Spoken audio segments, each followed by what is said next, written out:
There you go. All right, all right. Got special guests coming up. I already sent him the link, so he should be pulling up any second now. And Canes, I'm feeling good today. There you go, family. It's gonna be a hopefully a pretty cool interview. Uh, I'm gonna reach out maybe next week if he has the time and talk to one of Miami's greatest artists. Uh, Me and him connect on IG, and it's been pretty good. That boy in the building. What's up, nephew? I'm waiting for my man to pull up. When he does, we'll start this Jordan Love Fest. Oh man, let's see. Let's see if my man's here yet. No, not yet. Let me see something.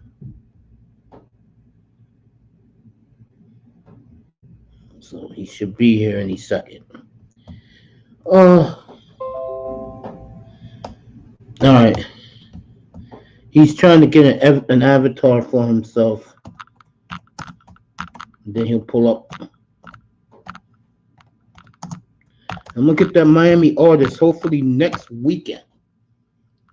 Talk about his love for the 305, and the Dolphins have given this brother a nice gig. They got three graffiti artists.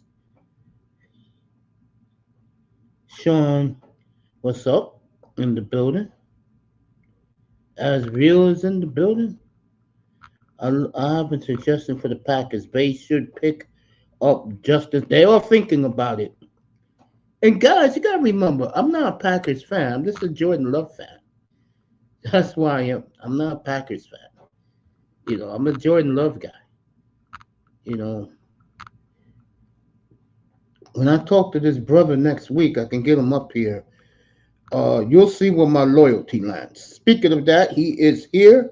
He is named the Jordan Love Era.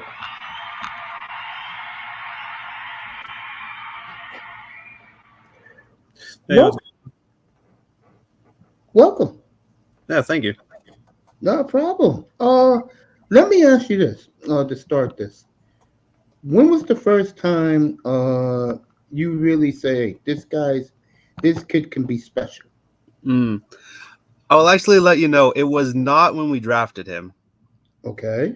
It was I forgot exactly which date it was, but I do remember that it was actually it was either like a mini camp interview or like a training camp interview. But I was watching one of his interviews and I was just listening to the way that he spoke, and it was more his demeanor that he had. He had a confidence in himself that he wasn't cocky. It was a humble confidence to where he's like, I know I can do this, but I need to get there. He's like, and I'm going to work to get there. So, Okay. but yeah, it was a training camp interview back in 2020. And I saw the videos coming out that okay, he was probably inaccurate at first, and I think it was expected. He's a raw quarterback, but at the same time, it's like, heck, Aaron Rodgers sat for 3 years, so I've seen it before. It's probably going to happen again. There you go. I fell in love with him. I'll tell you a true story. So, back in the 2018-2019 season, it was really 2018 in college football. And then the quarterback class was this Kyler Murray. So I said, is there anybody other than Kyler Murray? And they said, yeah, Jordan Love. And I'm like, what the hell? Who's Jordan Love? And I started watching him at Utah State his junior year, and I was mesmerized. I mean, the arm talent, I was like, oh my Lord, we have a poor man's Patrick Mahomes. Jesus. I said, if he could just hone his game at the time, which God bless the Lord, he did during the season, this past season, I said, he can be a monster. And I took a lot of flack, my brother, for Jordan Love. And and I'm glad I was proven I was vindicated. I Real talk. feel that. I feel that. Yeah. And I look at Jordan Love, man. All I can do, honestly, is just marvel at what this kid can really do. I'm gonna ask you a question. You loved his makeup when the Packers were looking at him, right? Do you love the fact that nothing rattles him? I do actually. It's Have like you? Yeah, go ahead. no, yeah, it's like I can see this dude. Like I think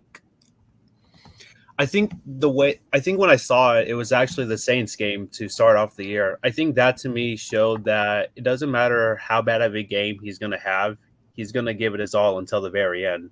It's like I forgot how many interceptions he threw that game. I think he threw like two or three, I and he think was just too. like, yeah, I think two, yeah. He was like just having like a bad day that Saints game, and I'm just like, ooh, this is not looking good right now. But he just like gave it his all till the very end, and I think that's what you need to have as a quarterback is you can't get rattled in the heat of the moment. Yeah, It's I that agree with that. it doesn't matter like how far down you are. It's like if you have a chance to go and win the game, you should go do that. And I think that's just the way that Jordan Love is to where he can. And this is just kind of me being dumb. He can like have six interceptions in the game, and he's still gonna try to make a play at the end of the day. That Saint game, uh, down 17-0 in the fourth quarter. That said a lot to me. I'm gonna tell you another game that really proved it to me. And you're gonna go, why you would say that? Um, the game against the Giants Mm, when he played lousy, but when Barkley fumbled that ball and the throw to Malik Heath to take the lead, that throw right there told me he has arrived. Right there. Because he played like diarrhea that game. And then to come back and give them a late lead, that showed me right there he was ready for big time. yeah, for sure. And like I get that like you're not gonna be able to come back each time. It's like people want to like bring up the I'm just gonna say like kind of the throw into double coverage versus the Niners, but it's like come on, as if he hasn't shown that he's gonna try to come back before.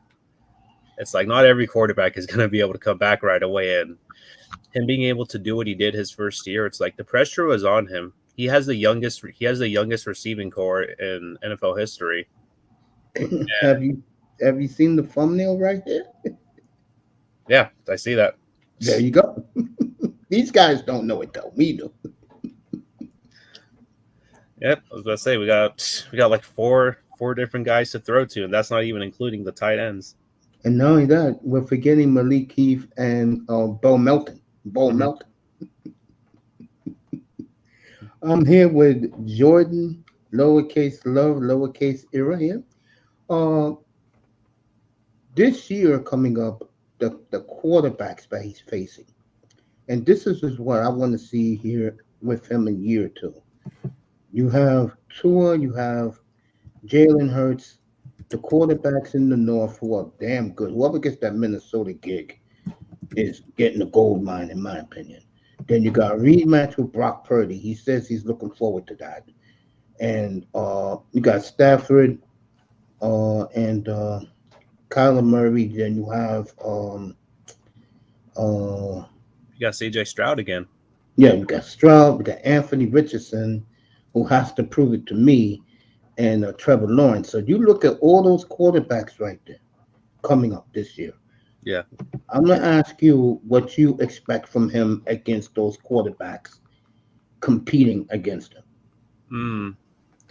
So yeah, I'm looking. Yeah, I'm actually have this opponents pulled up in front of me right now. I'm looking at it, and I really think it's going to be a testament to. So you got two guys from the 2020 draft class. You got a matchup against Jalen Hurts, and you have a matchup against Tua. Mm-hmm. Between those two games, I would expect him to try to come out on top, like to show that out of Burrow, Herbert, Tua, him, and Hurts. I think he's gonna want to try to like prove out that I think he's gonna want to try to prove that he's the one that's on top. And like in my opinion, like okay, could Jordan be as good as Burrow? Maybe he can, but Burrow will probably continue to be number one. My problem with Burrow is gets hurt too much. That is, but like I think that I remember I said this was actually pretty funny. I remember saying this in a group chat like a couple years ago, to where Jordan Leary has the potential to be the best quarterback in his draft class. And I truly think that potential is there. I mean, it's like you take a look at the quarterback matchups, like, okay, you got the two guys from 2020. Mm-hmm. He's going to want to try to pretty much prove that he's better than both of them in that game. Like, obviously in a humble way. You then have Kyler Murray, who's pretty electric. When he came back, Kyler didn't seem like he lost a step in his game. I was honestly so surprised he came back and looked like this. I was too. It's like, yeah, he looked like his old self. So that's like a quarterback matchup that I'm intrigued against. And I kind of expect him to like bring the matchup week in and week out. Like when I'm looking at these matchups, this honestly shows me that he has the potential to kind of like show that he could be the best quarterback for all 17 of those weeks. And I would say like the matchup that I'm most intrigued about would be against CJ Stroud, because him and Love did arguably similar things their first year. And the world's in love with CJ Stroud, brother. Yeah. Like CJ can do no wrong. You know what I'm saying? No, yeah, CJ Stroud's amazing. But I think like when you take a look at both quarterbacks, yeah, there is a difference to their game. I would say like CJ Stroud is definitely an awesome passer, but you can't also discredit Jordan Love either. It's like when people ask me to rank them, I'm like, it's kind of hard to say. They're both very similar to me. I think on talent wise, it's not even a conversation. Mm-hmm. I watched Stroud this year. Stroud is great. You know what, Stroud, if he does it right, he's going to be the next Dan Marino, where he dominates from the pocket. Yeah. While Jordan Love got a repertoire that is breathtaking. I mean, that throw, I'll tell you the throw to me, which was the best throw of his career.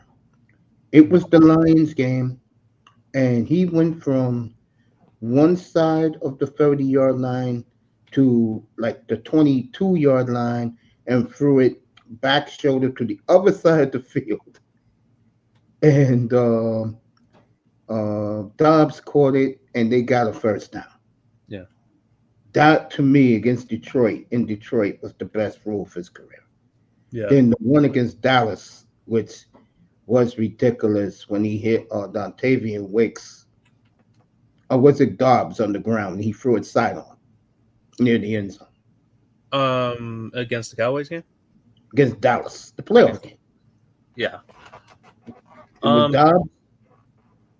Yeah, oh yeah, it was. I think it might have been the touchdown pass. Yeah, it almost that one sidearm the sidearm one that was just kind of like across the middle and like two defenders were there. Yeah, he fit it between two defenders. Yeah, and a lot of people, in my opinion, I want yours. The national media sees it, but they don't like him.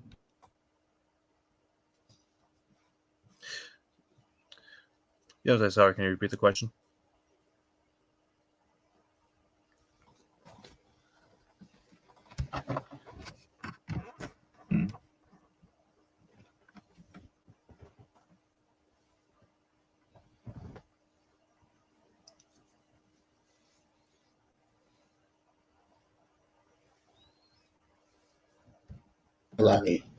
No, I apologize for that. What I was saying is that again, that throw was incredible. Mm-hmm. It was that throw was absolutely incredible, and all I can say for him is the sky is the limit for him. And you're looking at the NFC right now. You know, I just think that he can be the best this year when it's all said and done in the NFC. You agree with that? I do agree, actually. I do.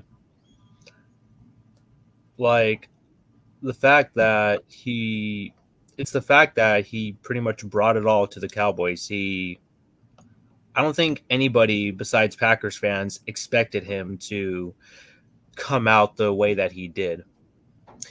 Like I think for me before the week against the Cowboys game, I kind of did expect him to come out for whatever reason. I had the strangest feeling. I'm like, this is going to be his I'm him moment for the playoffs. I agree. And And like yeah, when you go take ahead. a look, when you take a look at all the quarterbacks that were in the NFC in the playoffs, see, I'm trying to remember who the NFC Championship game was. Oh yeah, it was It okay. was Purdy versus Goff. Yeah, Purdy, Goff, Dak, Love, and I think when you look at the NFC quarterbacks in the playoffs, I think Love was arguably, I would say the best one. If he had one more game, he could have showed himself. I think, and it's not a discredit to Brock Purdy at all. I think he's like all fine and dandy, but he has a super team around him as well. So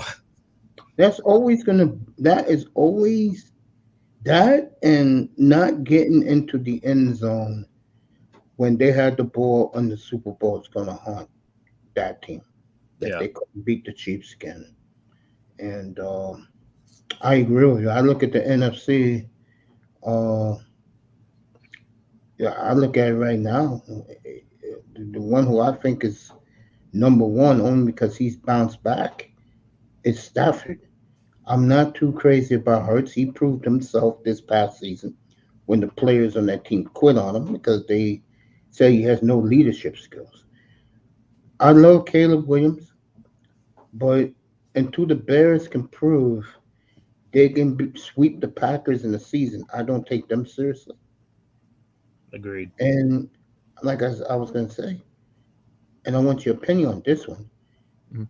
I think the Packers sent the Lions a loud message on Thanksgiving Day, letting them know that the division title is just a rental.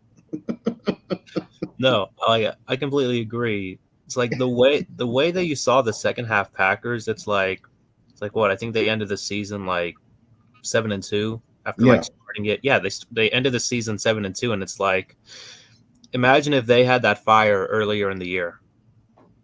You can't tell me that that's not the North for us. I'll tell you this: losing to DeVito on that Monday night game, losing to Tampa Bay the week after, that is on Joe Barry, no doubt. That was on Joe Barry because the defense in those two games was lapsing. I told my audience how embarrassed I was when we made Baker Mayfield look like Joe Montana in that game in Lambeau. I'm still pissed at that game. Uh, I only try to remember that game for that awesome Tampa. I only try to remember Tampa Bay for one thing. And it's only for this reason. I try to remember Tampa Bay for this is my best throw in Jordan Love's career. It was that throw in the back of the end zone to Jaden Reed to where he kind of like had to stretch out to the outside, but then he got Yeah, his feet in. That's the only way I try to remember that game. yeah. I understand. I understand. See, But when yeah, I watch the games, I'm gonna be honest with you. When I watched the games this past season, I was only watching Jordan Love perform. But this year, because of the competition that they're playing, the quarterbacks they're going head to head against, I'll be watching every game for every second, unless we're blowing them out, whoever we play. I'll be watching the game both sides of the ball, and I'm going to be fascinated to see this new defensive coordinator, um, who's a secondary guru from what they say, how he's going to handle these quarterbacks. And I'm Jordan Love. You already heard, if you didn't hear, he's working out with Drew Brees as we speak. hmm He's going to be dealing with Mahomes later this summer, early in the summer, and him and Justin Herbert's opened up their own school in Southern California, so their own yep, quarterback school. So what I love about him is how focused he is. his leadership skills, how he handles playing quarterback for the Green Bay Packers as a privilege and as a true professional. You don't get that out of 25-year-old QBs. No, it's like when you see that's like that's still a kid, and yet he acts like the veteran of the room. It's like Aaron taught him well. Yeah, I completely agree, and it's like like no knock to Aaron. I'm always going to have love. I'm always going to have love for Aaron in the end, but I always love Aaron. Yeah, I think when you take a look at the leadership skills, you can tell like how they are different in their leadership styles. And I just think that like the trade was probably the best thing for both sides in the offseason. The Packers, they had some young guys coming in. They still had the older guy quarterback. Didn't exactly mesh well with the new wide receivers. Probably I think only like Dobbs and Watson at the time. yeah. Doc said he never spoke to Aaron Rodgers. Never. Yeah, but I think that everybody needed I think everybody just needed a fresh start. Aaron obviously went to the Jets. Pretty sad he got injured, but even the Packers needed a fresh start. It's like you draft a quarterback in the first round, you want to play him at some point. Of course, and they did the same to Favre. Yeah, I'm just so shocked that it was 3 years as well. Yeah, and I think the Packers. I said this to someone the other night, and I finally figured out what the Packers do with quarterback. And what they do is they get a similar quarterback with similar frame and arm skill, like arm talent. Mm-hmm. And what they do is they draft him. They got Aaron at 24. They got Love at 26. They groom him, put them in their system, and then voila, the cake is baked with the Super Bowl. Is the only thing that will put the icing on top. And Love, in my opinion, these next 7 years, he's going to win 2 Super Bowls. Even Michael Irvin said that. I agree, brother. I agree. I mean, the talent is already there. I mean, a lot of people not Gutekunst. I'll tell you a true story. Ever since I started this show in 2020, I've been on the Aaron Rodgers watch. I swear to God, I've been. And people in my chat room can agree with this. Every day during the off season, I will be following what the Packers are doing and when is my boy, which is Jordan Love, going to get on the field. Okay. I agree. And when Rodgers signed that extension, I'm not kidding. I had tears in my eyes. I said, "This kid ever going to get on the field? Can I see my boy on the field?" No, I'll actually, my reaction to that extension, it was like when I saw that extension, I'm like, oh gosh, does that mean oh gosh, I'm like, does that mean like Love is gone? And it wasn't like a knock to Aaron Rodgers on his MVP seasons, but it was more like I thought we were gonna move on after like that last year. I thought 2022 was the last year, but when I saw the extension, I'm like, oh no, there's gonna be more. Like not in a bad way, like oh no, but more like, did we really just waste a first round pick on a quarterback? I see a pattern here, and you're gonna go, "What the hell is he saying?" All right, Brett Favre couldn't beat the Cowboys. Aaron Rodgers did. Aaron Rodgers won 1 Super Bowl. Jordan Love, I get the feeling we'll get to. Yeah, I just don't think we want to repeat the same mistakes from back then. I think Gutekunst has done a hell of a job. Yeah. To build him an arsenal in one draft, and to see these young kids from the Steeler game on, when they played the Steelers, man, let me tell you, I was doing the game live up here.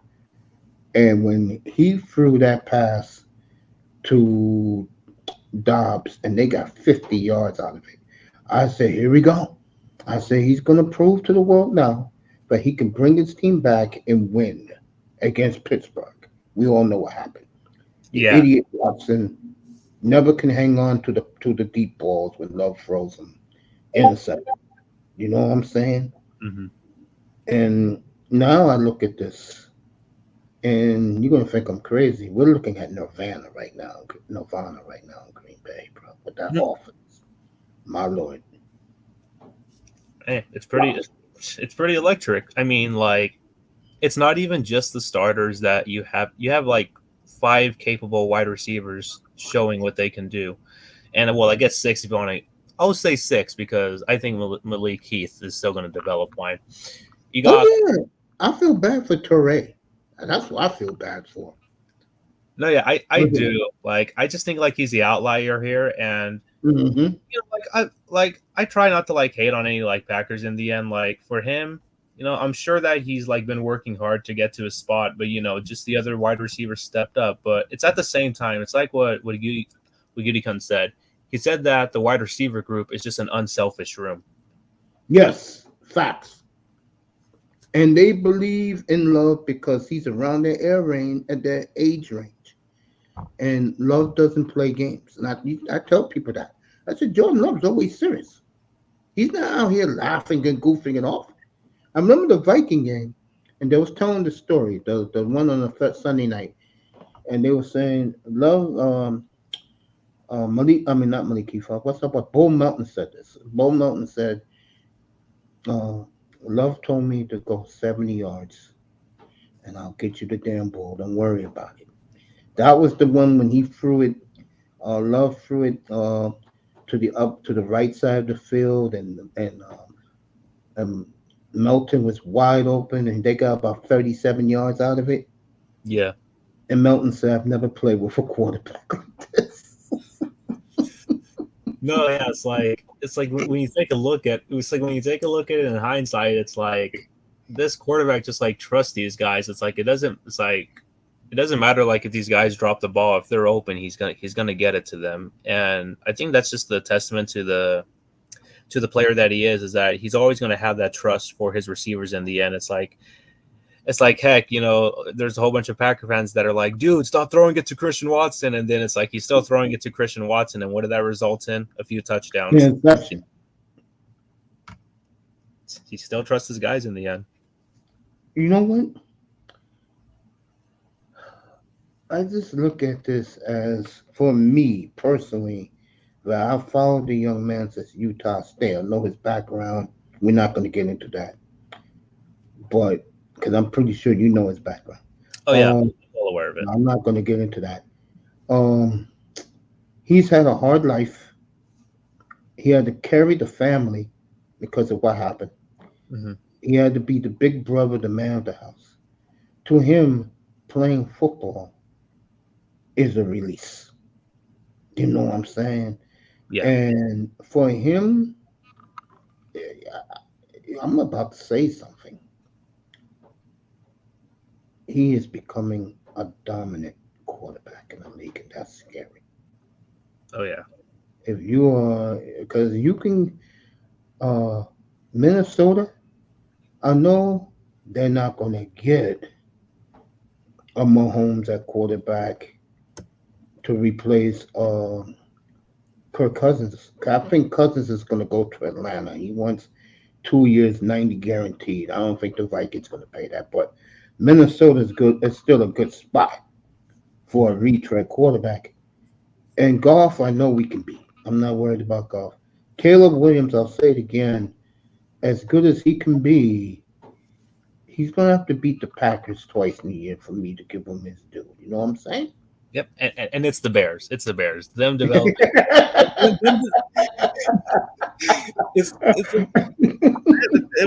Them developing quarterbacks is something that's been unheard of for a while. Oh like, don't get me wrong, I love Justin Fields, and I honestly feel bad for. I do too. I have to defend them up in here because people don't understand that the GM was the one that discovered Patrick Mahomes in Kansas City, who was there. So for him, if you're not near Patrick Mahomes talent-wise, he don't want you. And that's why he's getting rid of him. Mm-hmm. I know he wish he had the quarterback in Green Bay, don't you think? I mean, hey, who's looking like the better player in the end? And that's not like a knock on Justin Fields, but it's like, hey, Jordan Love is the better player. I think that was shown this season.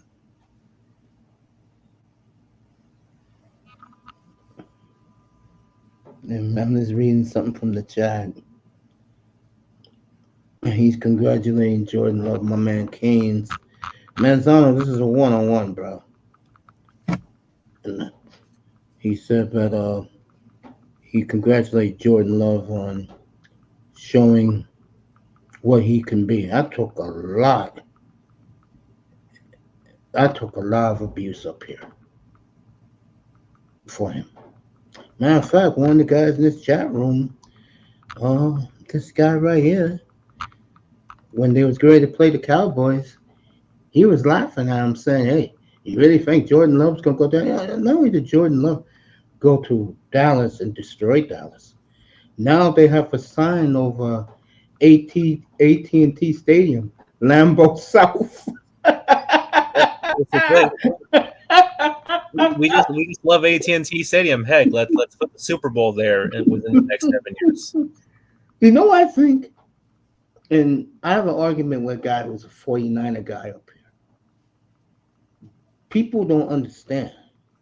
Since Favre arrived in Green Bay, they may not have the Super Bowls, and you're going to talk about that in a minute. Mm-hmm. But they have been the true gold standard of the NFC since 1992. When you think about it. Yeah. Man, my man in the chat talking about how the Bears don't like black quarterbacks. Well, Tony, they're about to draft the number one. So, bro, I'm not into that right now. Now, this is what I want to ask you. And this is a sad question. I'm about to ask you. Yeah. You're telling me, let me take Jordan Love out of this. You're telling me that you've had back-to-back Hall of Fame quarterbacks in the last 30 years, and you only have 3 Super Bowl appearances and 2 Super Bowls out of that, and I killed the Packers about this. I want to hear your opinion. Why? You know, it's really a testament to how hard it is to win a Super Bowl in the first place. I mean, should we have had more? I do agree. We should have had more victories. But at the same time, it just goes to show in the NFL how hard it is to win a Super Bowl. I mean, let's put it this way. Tom Brady won what, 7 of them? Yes. Imagine Tom Brady didn't exist. Imagine those 7 rings don't go to him. They go to like different AFC teams. 2 Super Bowl wins doesn't seem as bad anymore. I think Tom Brady just set a standard that just couldn't be matched by Aaron Rodgers. I mean, the person that's about to match him is Patrick Mahomes. He already has 3. So no, the point I'm making, I'll tell you how I feel about it.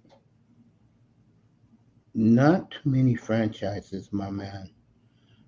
Now I throw Jordan Love into this equation. You're gonna like what I'm about to say. All right. No quarterbacks, no franchise have 3 great quarterbacks in a row like the Packers. That's unheard of. No, they don't. It's like the Niners only had Montana and Young. That's it. And then it's like, okay, who do we have next for? The Colts did well. The Colts did well with Harbaugh in his prime, Manning and Andrew Luck.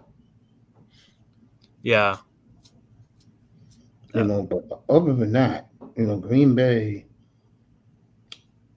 and this is how I truly feel about it. They should have done more. And I blame, and I love this guy. I think of all the GMs they've had, I loved him more because I followed him when he was in Seattle. Mm-hmm. I was a big Ted Thompson fan. Mm-hmm. I really was. But I know why Packer Nation didn't like Ted. God bless his soul. I understand why. Yeah. Now, I think Brian Gutekunst deserves all the love and trust. I get the feeling the Packers are going to go defense like crazy. Yeah, I agree. You know, you take a look at both GMs and look, Ron Wolf, Ted Thompson. Those are great GMs that you're going to have with the team. Like Ron Wolf, I think the thing that he admitted I forgot how long ago it was, but he himself admitted that he wished he gave Favre more weapons than what he did. And Ted Thompson's failure was to build a defense around Aaron Rodgers. Like it's so funny because Ted Thompson did give Aaron Rodgers weapons throughout his career, something Ron Wolf didn't do for Favre. But then Aaron Rodgers didn't get a defense in return. So it's like you're hoping Brian Gutekunst can give him weapons and a defense. I'm going to talk about this because my man Tony in the chat, he's an Aaron fanboy, even though he's a Dolphins fan. He's an Aaron fanboy. And what he didn't like, he was in my room last 3 years, so the guys who are in my chat room can say, yeah, Mace ain't lying in here. I followed the Green Bay situation every day. You hear me? Yeah. My brother, every day. I was telling guys up here how much the war between Gutekunst and Aaron Rodgers was, how deep it was. And I had to show both sides of the story. I mean, from what I heard, I want you to confirm this. I can tell you're a big Packers fan. Aaron Rodgers wasn't the nicest human being to everyday people, from what I was told. Am I right about that? I mean, I can agree with that, but I only agree with like this testament. Like, this is what I will say when it comes to Aaron. Is he a great teammate? Yes, I do believe he's a great teammate. As a person, I believe he's different compared to how he may treat people outside of the Packers. Like, I believe he's chill with his teammates and all that. But I think when it came to management and maybe other people on the outside, it was a different story. I'm going to add to what my man Tony's saying in the chat. I remember the 22 draft, okay? Mm-hmm. And I told everybody in here, Gutekunst ain't drafting Aaron no receivers with those 2 first-round picks. And everybody said, no, he's going to get Aaron a couple of receivers with those 2 first-round picks. And when they took the 2 defensive kids from Georgia, yeah, this room was silent. And then they started going off on Gutekunst. And I tried to explain to these guys, when you're not the nicest person in the world to other people, especially in your workplace, they're going to come back and get you. I don't know. Did you ever see the Mark Murphy clip when they interviewed him, when they made the trade? And he kept saying, yeah, 65%, 65%. Did you see that interview with Mark Murphy? Yeah, because it was a trade that I don't think I like saw it, but like I heard about it. Yeah, and the reason why he was so like incensed because the way Rodgers treated everybody in the front office. The whole world knew that him and Gutekunst didn't like each other, but the media, especially Rich Eisen, he took Rodgers' side. And did you see him eat crow a couple of weeks ago? So he's saying he apologized to Brian Gutekunst on his show. Rich Eisen. Yeah. Yeah, I think I saw a tweet about it. Like I didn't see the whole show, but I saw he it. did. I saw the whole interview. I'll send it to you on your IG. I'll send it to your DM. Yeah, he apologized to Brian Gutekunst, the guy who I'm gonna get his behind, because I used to call his show a lot on Sirius. I'm gonna get Adam Shine for what he said about Jordan Love. Oh man, I do know that one. I know that one. The latest guy who hates Jordan Love is Craig Carton. That jailbird. And he's picking Green Bay to finish in the basement this coming season in the NFC North. Keeps saying Love sucks. Greg Jennings is saying you're out of your mind. So much hatred for Jordan Love. Now, I'm going to say something that my man just asked. Yeah, I got you, Tony. I got you. I mean, Keynes, I got you. I'm going to ask him. Why so much hatred for Jordan Love, man? I don't understand it. Personally, I don't either. I mean, I think I could honestly explain where the hatred for Jordan Love comes from.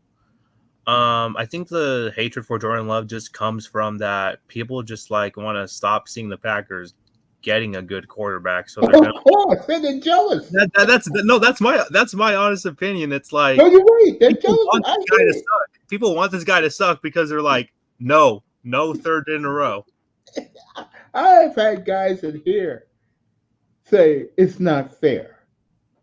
It's not fair, but hey, I gave you guys the blueprint of the Packers. I figured it out.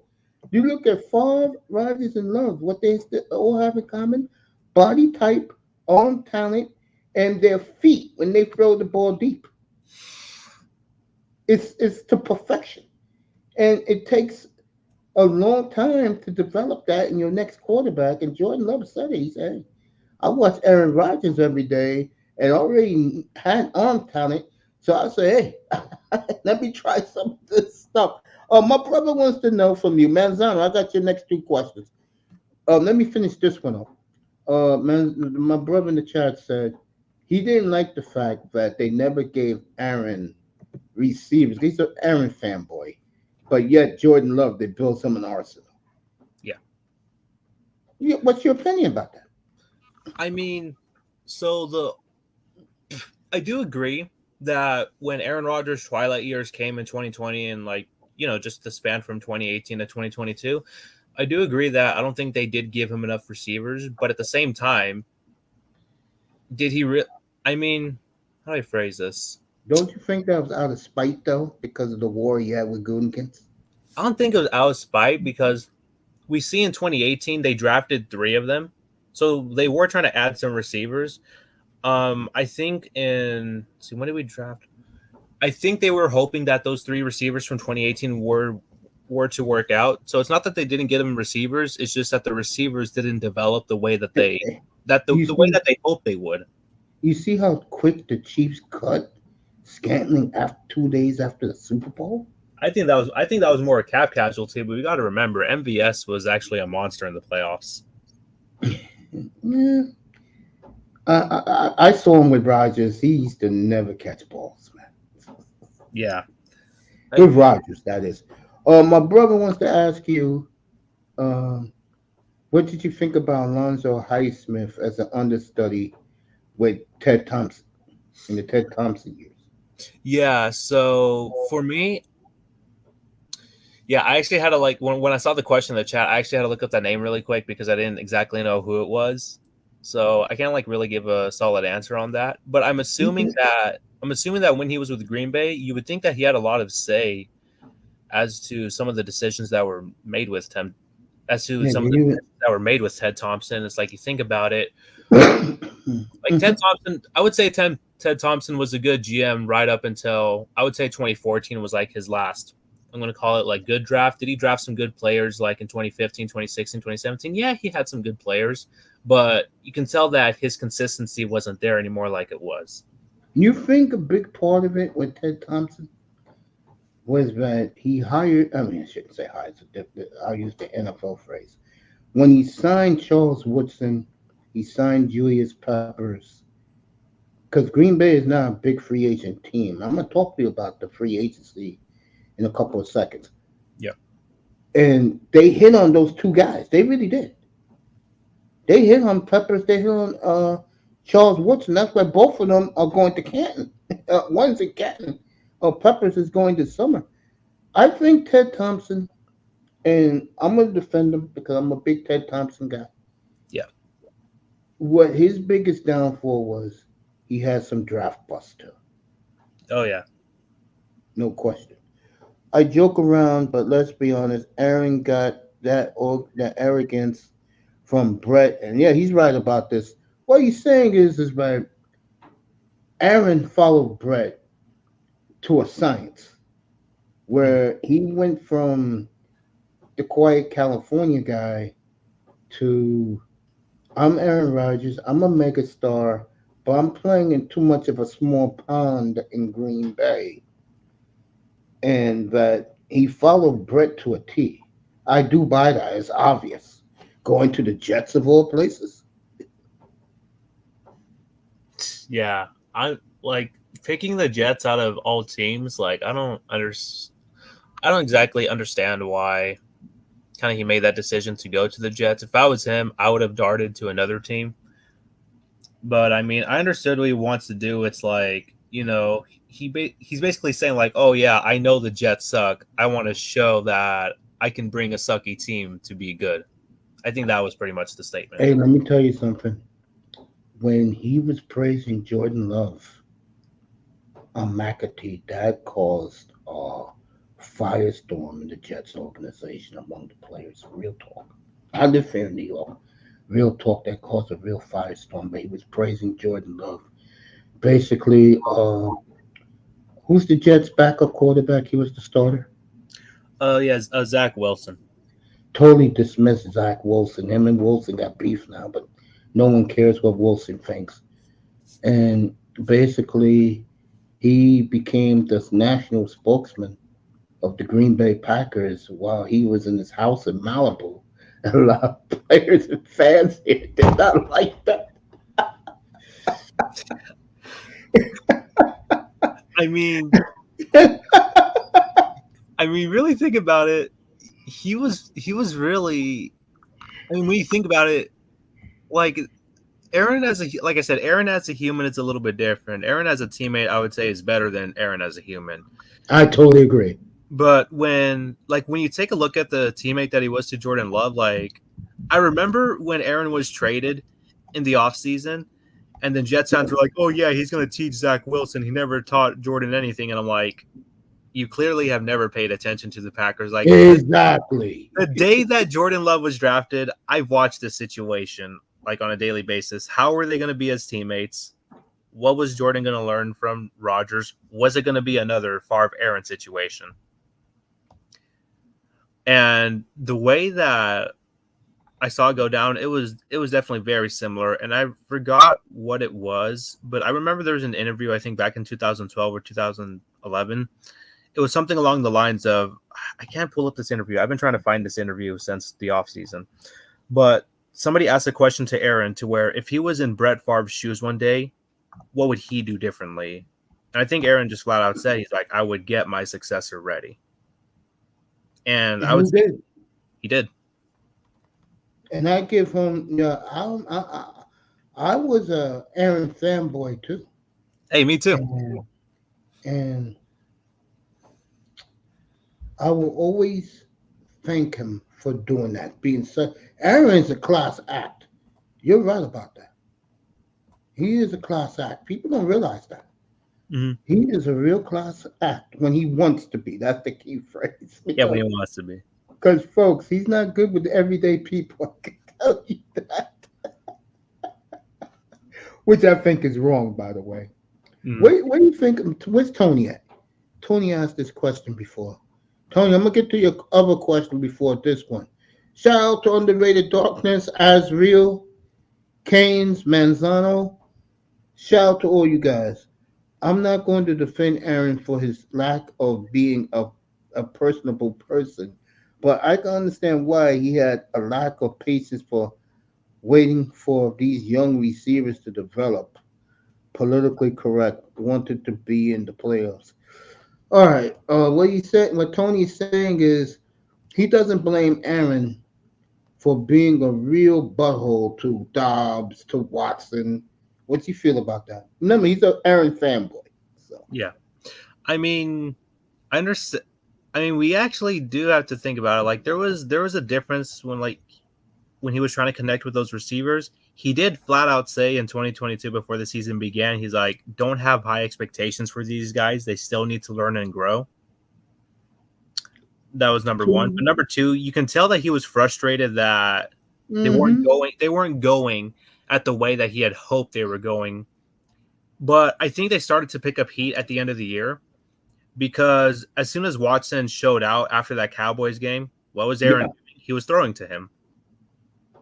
Yeah, and I will add this to it. Forget Aaron for a second. Yeah. I think Jordan Love and Dobbs, they hit it off right away. Oh, yeah. And he hit it off with Heath. He hit it off with Dontavian Wicks. Him and Musgrave was a little, you know what I mean? I mean, every time I used to see Musgrave catch the ball, I'm like, he's going to stumble. But I tell you, Tucker Kraft added a lot to that offense, man. Yeah, I think Kraft and Musgrave are going to be a good tight end duo. I would say with that, it sucks for fantasy managers, but it's good for Green Bay. So It's good for Packer fans, yep. and it's good for Jordan Love enthusiasts like yours truly. Here's another question to you. Let Mhm. me clarify my question. Can you ask him why he thinks, from the perspective as a Packer fan, that no big time or mid level free agents wants to sign a long term contract in Green Bay? The reason's obvious. You tell them why, because you're a big Packer guy. I mean, when you're paying a quarterback so much of your salary, it's hard to sign free agents. You know, I don't know. I can't exactly remember how much Aaron took up of the salary cap, A lot. but when you take a look at it on a year to year basis, he was always one of the highest paid quarterbacks in the league. And when we signed him to that extension, that also was cap space added on. Like when we look at it, we didn't sign any free agents in 2023 because Hmm. we had to eat so much of the dead cap from Aaron's contract. Like I'm pretty sure we were paying. I don't exactly know the percentage. I have like a friend who's more of a cap expert. Hmm. Um, but for him, I don't exactly remember what he said, but I think we were eating up like almost 20% of that salary cap just because of him, and he wasn't even on the roster. Yeah, me, I'm one of these guys, right? And I hope Tony Manzano learns this one I'm about to say. When I follow my guy, which is Love, Mm-hmm. I look at everything that franchise is doing. Okay? Like, in other words, I'm not going to be so hell bent watching the Green Bay draft this year, only because I know that Packer Nation is in great shape with Brian Gutekunst. Or I Yeah. think the Packer fans, you ask this, they're in love with him now, ain't they? Packer fans. Oh yeah, I believe it's like you're hardly gonna see anyone that doesn't like him at this point. It was so funny because I made a meme the other day. Apparently, a friend saw it on Twitter, but I made a meme the other day. It was basically like I called it the Brian Gutekunst cycle, and it was basically talking about on how fans will always hate his first round pick, and I don't know why they always hate his first round pick. As soon as the second round and the mid rounds come around, then he starts cooking. Like this is something that I will say for this year. Hmm. When Brian Gutekunst makes that first round draft pick this year, don't be Yeah, surprised. Don't be surprised if it's like a project player I could with see that. with high upside. Like it's like I know we do need cornerback, but like let's say that it's not. I don't think it's going to be an edge rusher this year. I mean, they already have Rashawn Gary, Van Ness, and Smith. I don't think it's going to be an edge rusher again. Hmm. But in terms of like the development player, it would be like don't be surprised if it would be somebody that possibly a linebacker, possibly a cornerback. Um, and you wanted to talk about free agency, and I think I will bring this up so I can mention the draft strategy. Yeah, go ahead. Back in 2019, we took two free agents. We took Zadarius Smith and Preston Smith, two edge rushers. We then drafted Rashawn Gary, also an edge rusher.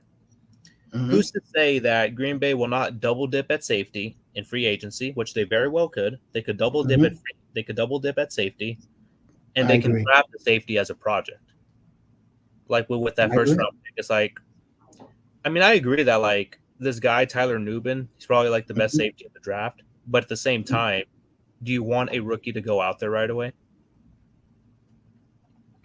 I So I would would say say this: if he's balling at training camp, why not?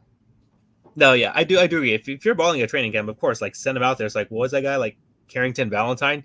He was balling, Hmm. and they sent him out 37. there. Yeah. They sent him Yeah. out there. I Damn, there was something I wanted to ask you. Oh, I'm gonna be the pessimist here because it really doesn't bother me because what Love has, this ecstatic for him, honestly. But Mm-hmm. this is the question I want to ask you. You think Packer fans are getting their hopes up so high Mm. that all these free agent safeties have been released or let go, like the kid from the Giants? do you believe honestly that Packer fans are getting their hopes up high that they may sign one of these guys? Because that's not really the way they do things in Green Bay. Hmm. I wouldn't say that the hopes are like being getting up too high. I mean, you take a look at it. Green Bay does have some cap space to make some moves.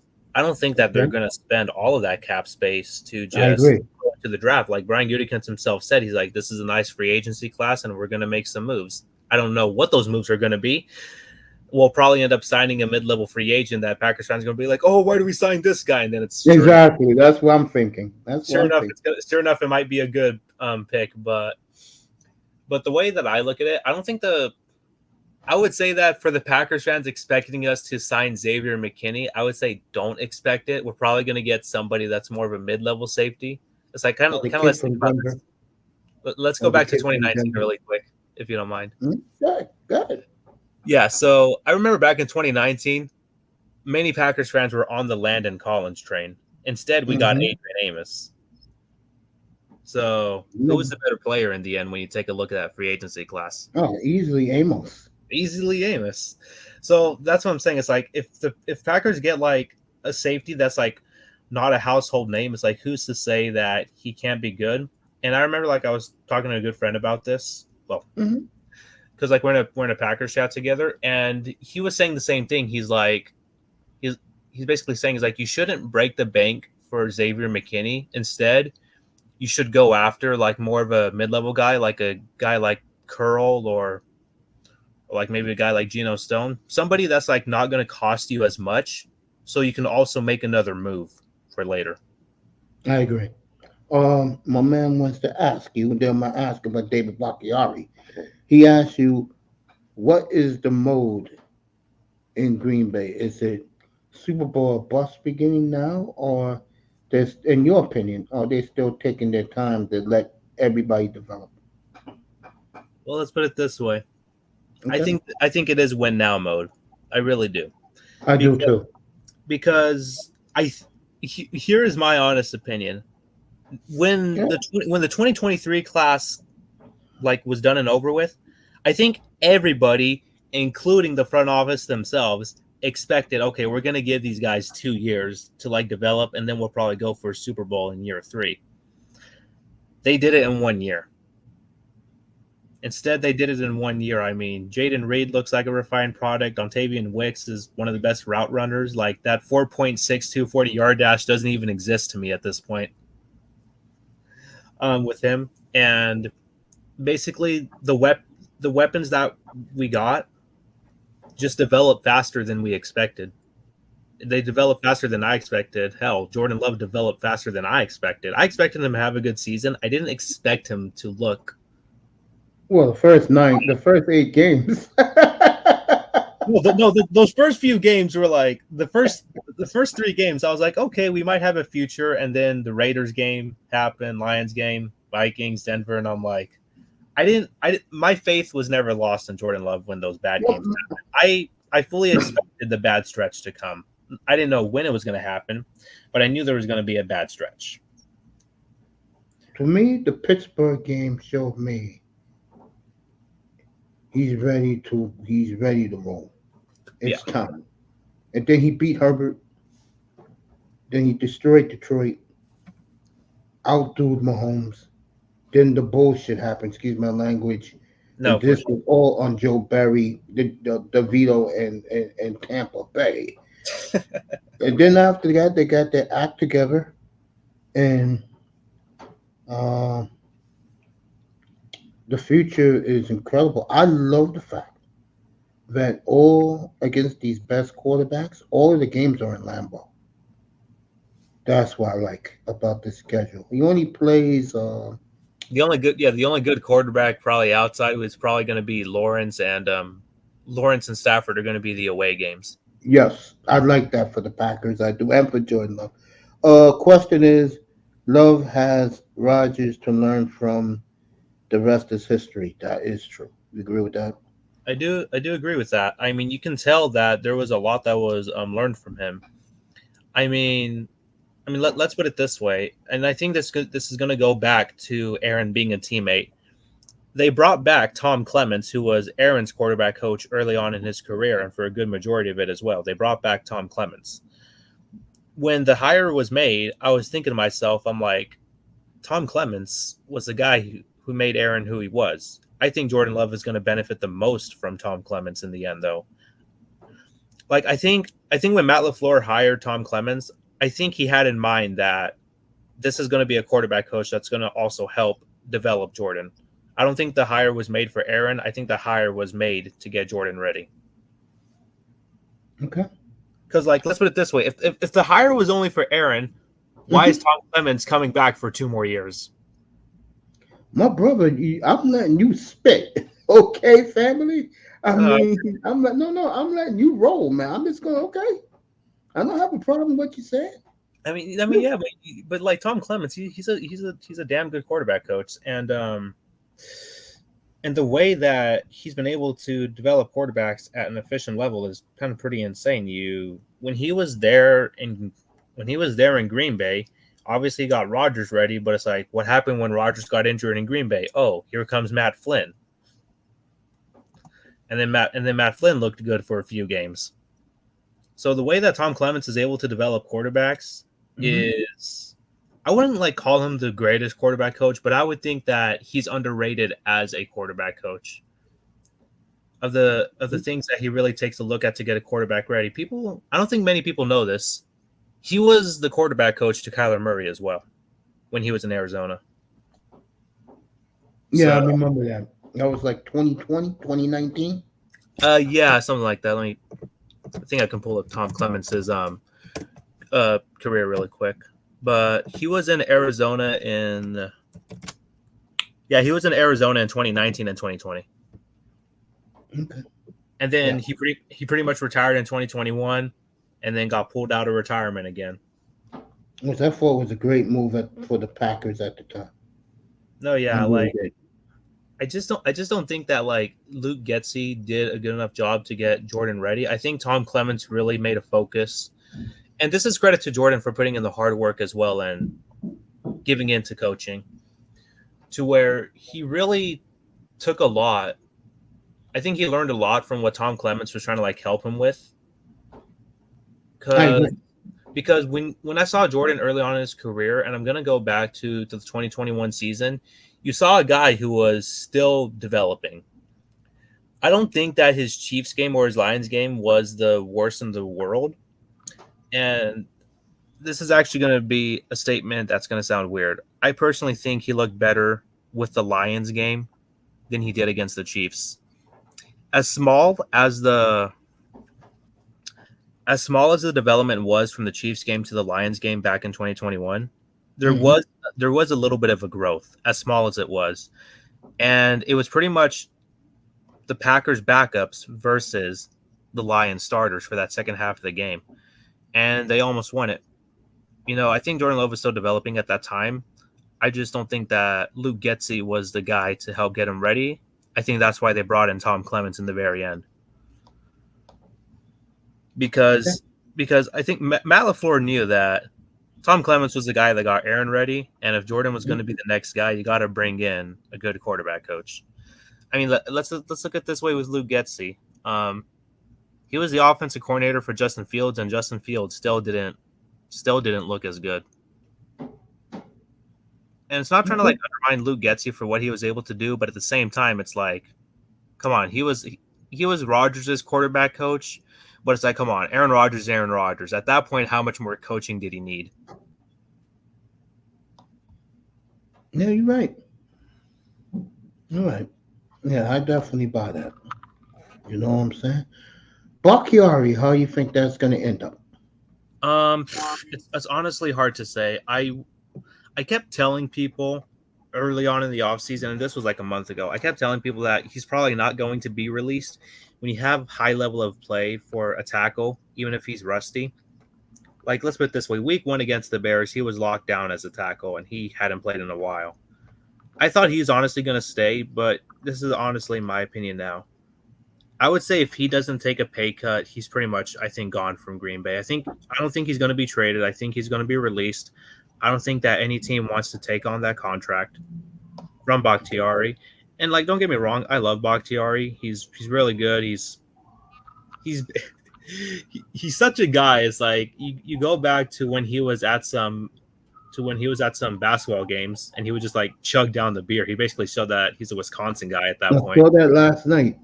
Believe it or not, I saw that last night. Oh yeah, man. But yeah, that was funny. It was him against Rogers. Rogers couldn't compete. Yeah, this is just Rogers didn't have the palate to do it. It's always the bigger guys that can chug down the beer. But Of course, yeah. But yeah, I think the Bakhtiari situation, I think in the end that if he doesn't take a pay cut, they're going to release him. I just think that if you're the Packers and you're in win now mode, you want to get as much cap space as you can. So if you release him, you gain more cap space and you're able to sign the free agents that you want to. Like I expect if we keep Bakhtiari, I won't be upset. I won't. Okay. But I do expect him. In the end, I do expect him to be gone because let's also put it this way. Let's take a look at the guy who was right behind him when he pretty much got injured, Rasheed Walker. Him, I would say the first time we put Rasheed Walker out there, he did not look good. I think we can agree with that. The first time Rasheed was out there, he wasn't that good. Okay. The more the season went along, the more better he got. By the time that the playoffs came around, he was locking down the best of the best. And that's a guy that's on a rookie contract. So I think that's why Bakhtiari will also be released, is because in the end, Bakhtiari is a better player. But I think when you look at the cap and you're trying to get cap space, Rasheed Walker did a hell of a job replacing Bakhtiari. Our offensive line without Bakhtiari was still one of the best in the league by the end of the year. And I think that is honestly a testament to the way that we're able to coach offensive linemen. I agree with that. So, yeah, I think Bakhtiari is gone at the end of the day. I think Rasheed Walker is going to be the guy at tackle. And a lot of people are saying, like, oh, we should get a tackle in the first round. I completely disagree with getting an offensive tackle in the first round. I think at the earliest it'll come in round 3. But they do want to back up at tackle, and I think they'll draft one in the later rounds. All right, this is a good question for you. He asked, the Jordan Love era, that's for you. Yep. Would you agree that if a rookie quarterback have Rodgers or Favre to learn from, would you say they benefit from it? That's an obvious answer. I mean, let's take a look at it. Those are back-to-back Hall of Famers. Rodgers learned from Favre. Love learned from Rodgers. I mean, I'm trying to take a look at a quarterback that learned from a Hall of Famer. Okay, Steve Young, Joe Montana. Steve Young learned from Joe Montana when that time came for him. Let's look at another. Here's the thing. Not many guys have been able to sit behind a Hall of Famer. Very few have had that chance. I would say Dak behind Tony. I wouldn't consider Tony Romo a Hall of Famer, but okay, like he could get there. Don't get me wrong. Romo could get there, but I mean, when I say it like this, Romo never got the chance to start when Dak was there. Like, in other words, Dak never got the opportunity to learn from Romo because Romo was injured. I totally agree. But yeah, I really can't think of many quarterbacks that got the chance to sit. Like Patrick Mahomes was one of the few that was also able to sit behind Alex Smith. I just think that when you're able to learn from a good quarterback, and Alex Smith was a good quarterback. When you're able to learn from a good quarterback, that's how you need it. That's how you need to sit, in my opinion. All you have to do is look at Patrick Mahomes right now. Yeah, and like I said, and Alex Smith was a good quarterback. And I would say Alex Smith, he's a very big class act. I really like him. I do too. And I think Aaron towards Jordan Love was a class act. Yeah. He could have been a real ball, but he says, I'm not going to be the way Brett was towards me. Speaking of that, the question for you is, I heard rumors that even Brett wasn't the nicest person to be around. He can be very off-putting, and this is coming from some of his teammates. Yeah, I think in the end, like I think Favre's attitude did kind of get the best of him at the end. When you take a look at the moment that Aaron was drafted, he didn't want to be Rodgers' friend. When you go back to that moment in Oh 2005. yeah, I remember that. Hey, I've been following the Packers since Favre got there. So you're talking 30 years. I always admired how they did business up there. I love the people up there. I love the fan base. I never have a problem with Green Bay. Yeah. So for Love, I mean, yeah, Love. I'm gonna tell you the true story. I wanted Love to go to Miami because I'm a Dolphins fan. Let's call it like it is, being honest. When he go to Miami and he kept going down, down, down. When the Packers made that trade, I said, "Oh no, you got to be kidding me!" When they got Jordan Love, I just stayed quiet the rest of that night. But the next morning, I'm at work, and I said, "You know what?" And I told all these guys, the Tua lovers, the Justin Herbert guys, the best thing is going to come out of this for Jordan Love. He's going to be the best of all of them, okay? Yeah. Because he learned under a Hall of Fame quarterback. Yeah. Agreed. And now you listen to ESPN, NFL Network hates Love, but ESPN, they say he's the best of either him or Herbert's. Clearly, not Herbert. What's our boy in Cincinnati? Oh, Burrow. But him and Burrow are clearly 1-2 in that draft class. I totally agree. Mm. I totally agree. I think, like in my opinion, You're good. because for me, I was actually a Herbert fan, and I'm actually going to tell a story of the 2020 draft when it happened. So it's so funny because the night before, I was looking. This was a program that was on TV, but I was taking a look at it, and it was talking about all the quarterbacks of the draft class. They were talking about Burrow, Herbert, Tua, Love, Hurts. Those were the 5 guys that they mainly discussed about. Yeah. And I was actually like telling my dad, I'm like, oh man, I'm like, if Herbert could fall to Green Bay, that would honestly be awesome. It's not that I wanted a quarterback, but I really liked Herbert. And if Herbert fell to Green Bay, I felt that would have been a dream. I didn't think it was going to happen. Obviously, it didn't. Heck, the Chargers got him. I had the strangest feeling the Chargers were going to get him too. But Yeah, because Miami was so gung ho to get Tua. yeah, they were honest. Like they were literally the term tank for Tua. I remember that was the thing that was going on during the season. Tank for Tua, tank for Tua. Yeah. And it was funny because, and this is going to sound weird, I remember people were calling Herbert a project quarterback that wasn't quite ready. When I was looking at the prospects for the draft, I actually said, I'm like, no, Herbert's pro ready. He could have came out in the 2019 draft, him and Love, but they decided to go to school one more year. Yeah, and I think that was good for both. I mean, let's put it this way: Jordan Love comes out in the 2019 draft. I mean, like, come on, you really think that the Packers would have been in hell right now if Jordan Love came out a year early? I would agree. I just look at them as, I mean, I look at those 5 quarterbacks from 2020, and I think for certain situations, each franchise won whoever they took. But this is my opinion. Love now is with the big boys. Mm-hmm.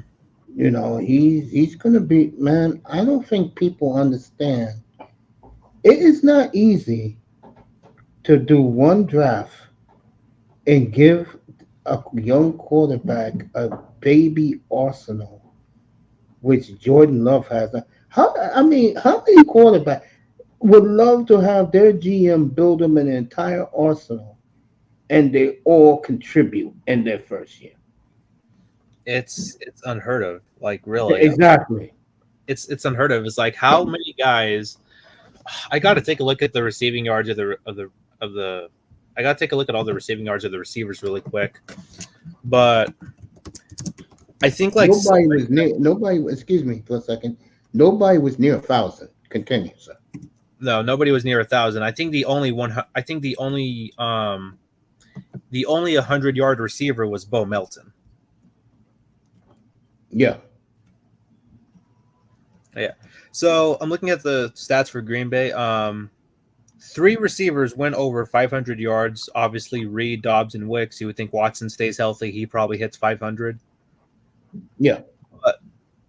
But yeah, so I think like even when you have, say, 1, 2, 3, 4, 5. I think even when you have 6 players contribute over 300 yards, that's pretty good as well.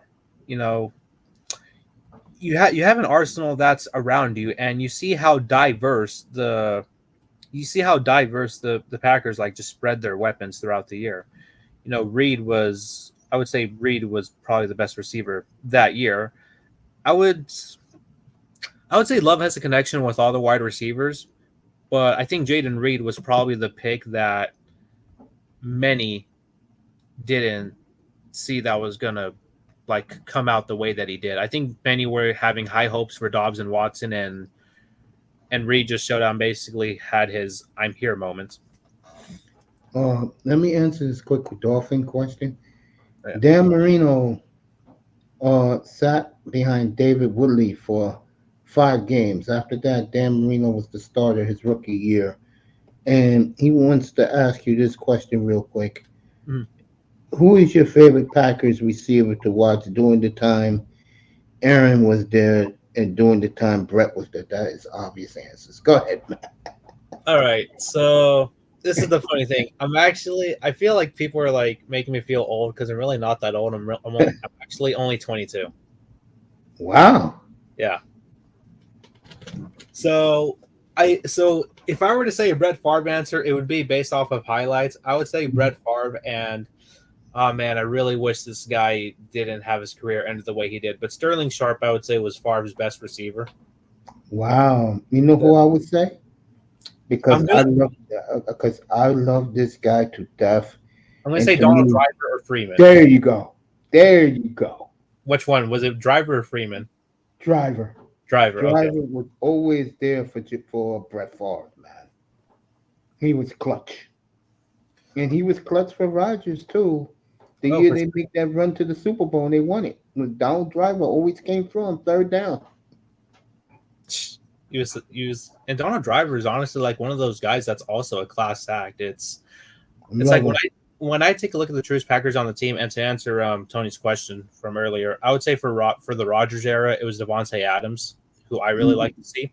But going back to what I was saying about Driver, I would say when you take a look at him, he was probably one of the biggest class acts for Green Bay. I think when I take a look at players right now who define what is a Green Bay Packer, I would say that Donald Driver is one of the ones that comes to mind. And I were to say that Aaron Jones is probably another guy that's the definition of a true Packer in the very end.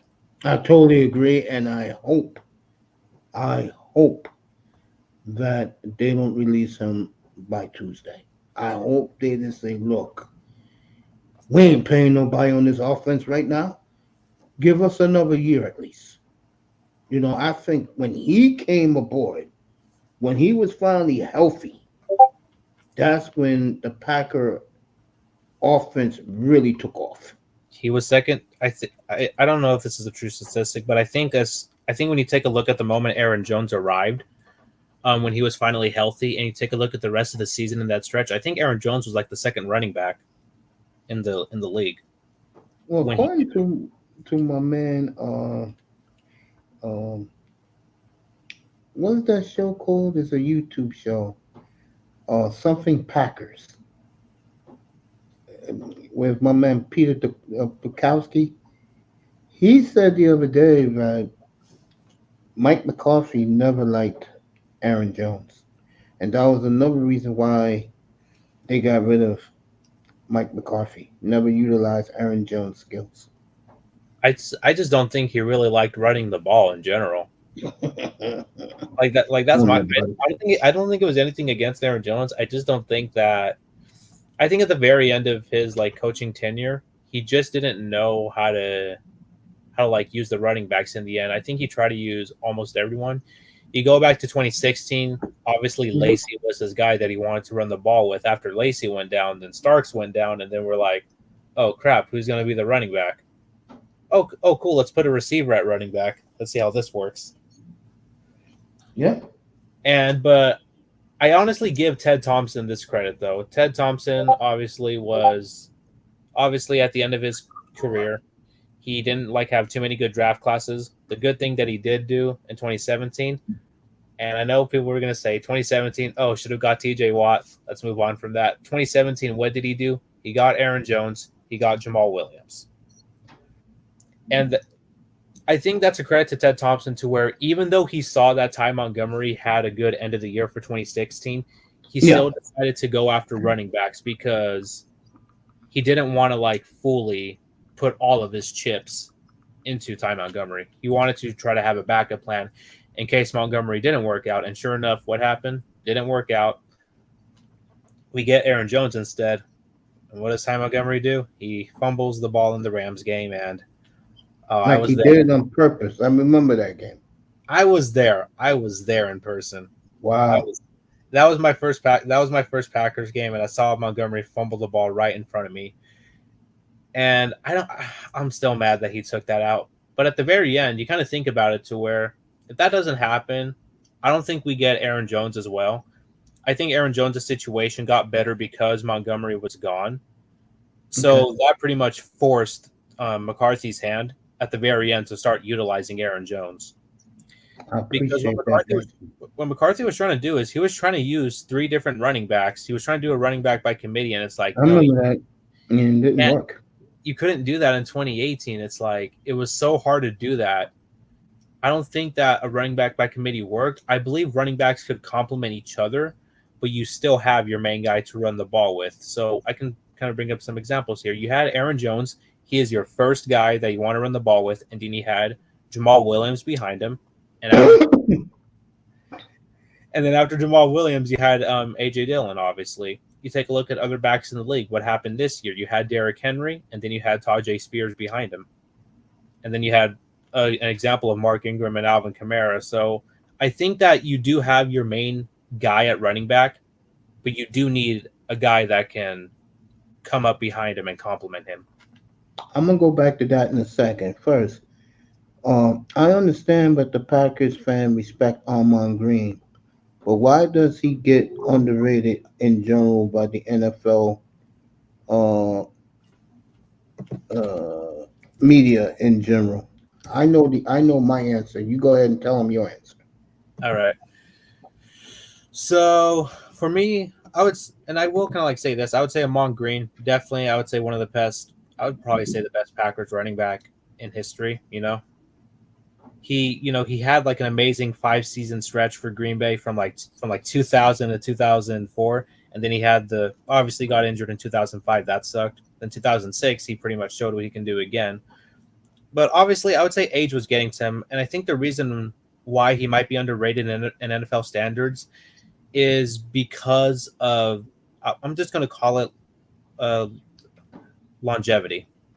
I just don't think that when you take a look at some of the greatest running backs, they were able to play for. I think they were able to play for so many years, but I think he was also one of those rushers that just never cracked the 10,000-yard threshold. I would say that's another reason why. Okay. And the other reason he was underrated in NFL standards, and I believe this is your reason, but correct me if I'm wrong, he was with a great quarterback in Brett Favre. My reason is, you can add that. Mm-hmm. They didn't go anywhere. Yeah.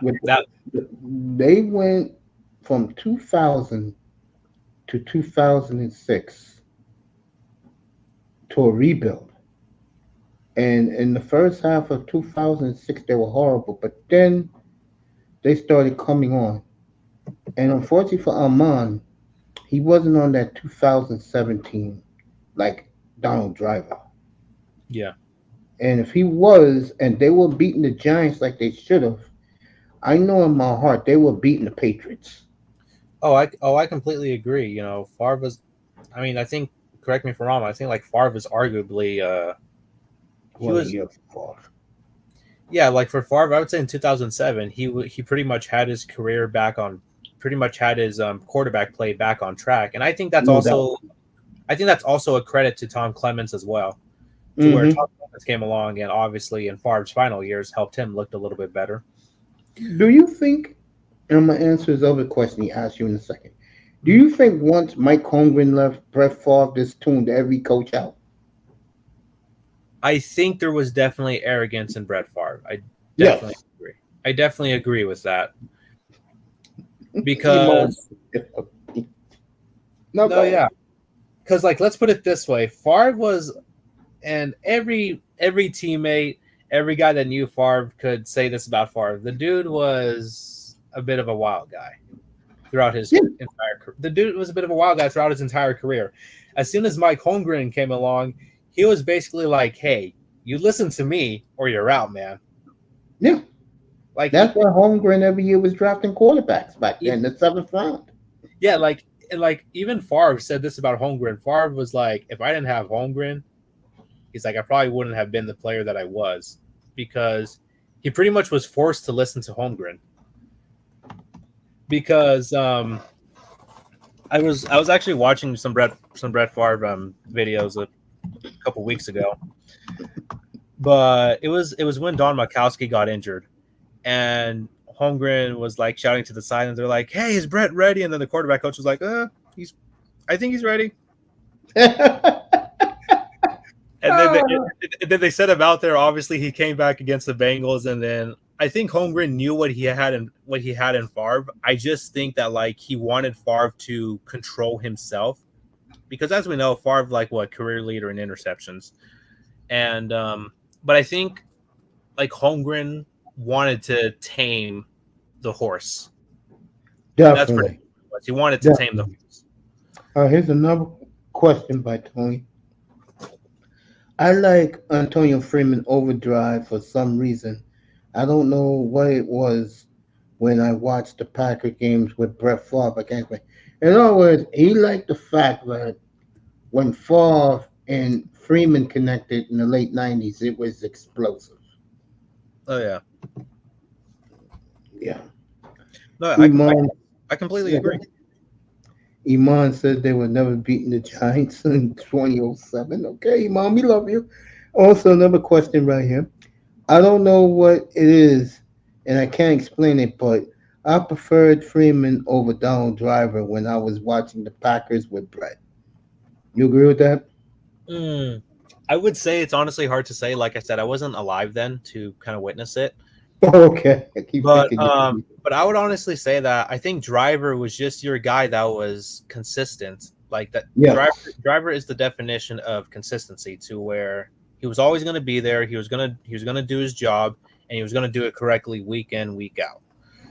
I think with Freeman, Freeman was like more so the deep threat, to where if you needed a guy to get open deep, Freeman was that guy. Yeah. But I think like Driver was the ultimate teammate that you always relied upon when you take a look at some wide receivers after Driver and Freeman. You want a guy that's going to give you consistency every single week. So third down. When the Rodgers era was there, obviously who was the guy? Who was the guy early on in Rodgers' career? You had Greg Jennings, that was the guy. Obviously, Driver was the veteran, but he was always there. And you had our two boys. I know Jordy Nelson was a second year player when they won the Super Bowl. Mm-hmm. But his explosive, I would say, it's funny because Jordy Nelson's breakout game was that Super Bowl. Sure was. I remember that game like it happened like 2 minutes ago, man. Because I was such an Aaron Rodgers groupie back then. Plus, I knew the Packers because I followed Favre's career. Yeah. It's like for me, let me put it this way. Even though I'm not a Packers fan, I have so much respect and high regard for the Packers and the way they do business. I know how they do things. Yeah. So for me, you might as well call me this, a Jordan Love fanboy. It's a perfect fit that he's in Green Bay for me. You know what I'm saying? Hey, for me, I embrace the Jordan Love fanboy as well. And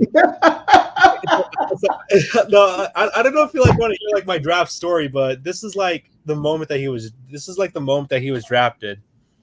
And I'm watching the 2020 NFL draft, and I'm watching it very closely because I'm like, okay, Matt LaFleur's second year. I myself am like every other Packers fan in this picture. And during this time, I was a huge Aaron Rodgers fan. I was like, okay, let's get him some weapons. Let's get him a receiver. And I'm watching it. And when I saw us trading up and we selected Jordan Love, this was my first reaction. What the hell are we doing? Everybody was that way. Everybody. I was that way too. And it was funny because in terms of my family, I was not the first one that believed in Jordan Love. That was actually my dad because before our pick happened, it was like I think the Vikings had selected Justin Jefferson at the time. Yeah. And my dad was chatting was chatting with a buddy of his, and my dad actually asked me straight out. He's like, "Do you think the Packers are going to select Jordan Love?" I'm like, "Dad, there is no chance that's going to happen." Those are my words. There was no chance that the Packers are going to select Love. Those are the words that I pretty much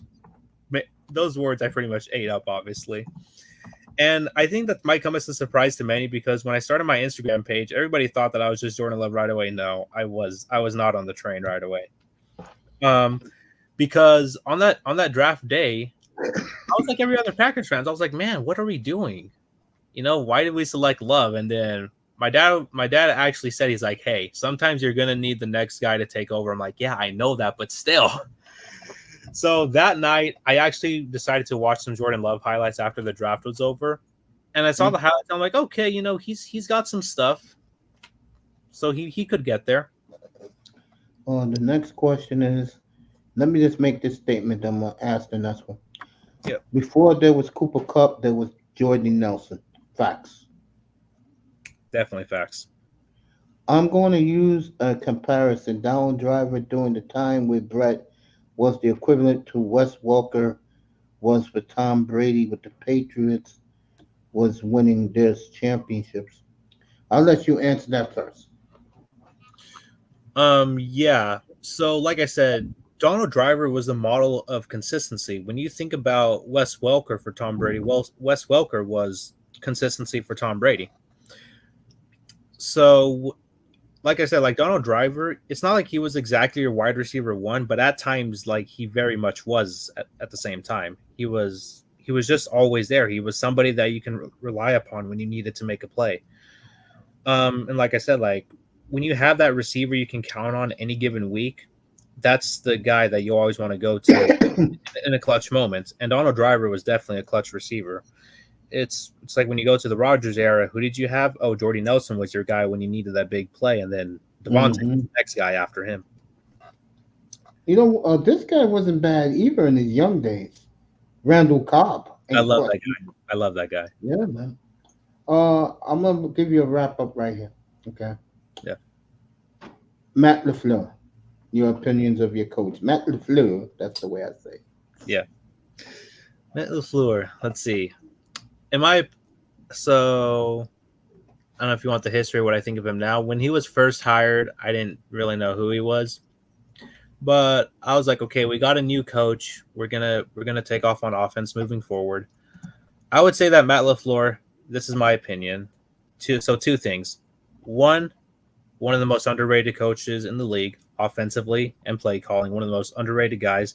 Number two, how has he not won a Coach of the Year yet? It baffles me. He hasn't won a Coach of the Year. I'm going to tell you why. Honestly. He never got the respect because, the media are Roger boys, fanboys. Of course. They never gave LaFleur his due because they all thought it was Aaron Rodgers and not him. Now, it's too late, but what you see of Jordan Love, he's a big part of it. Mm-hmm. So now they give him begrudgingly the respect he deserves, but this is how the national media play games. That's how they are. Yeah, like in my opinion, like LaFleur is just such an underrated head coach. Like I would say, I was one of those people at the beginning of the year that was like, "Hey, LaFleur, take the training wheels off of Love, man."